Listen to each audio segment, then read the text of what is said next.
तो चलिए नमस्ते प्रणाम सब भाई के। बहुत सारा भाई के मैसेज आ रहा था कि भैया का नेक्स्ट सॉन्ग के बारे में कुछ अपडेट दीजिए। तो एक आज अपडेट हाथ में लगा है।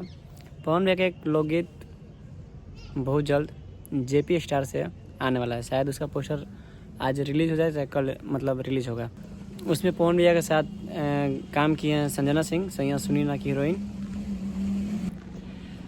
और साथ में गाना गाई हैं शिल्पी राज और गाना को लिखे हैं शुभम सिग्रवाल और म्यूजिक दिए हैं सरगम आकाश। गाना बहुत ही बढ़िया है। सैया सुनीना के बाद ये मतलब जो जोड़ी है संजना सिंह का और पवन भैया का, जैसे सैया सुनीना गाना पूरा ब्लॉकबस्टर हुआ था वैसे ही सेम कॉन्सेप्ट है इसका भी। बहुत ही बढ़िया गाना ये भी जेपी स्टार से आज नहीं तो कल पोस्टर इसका आउट होगा।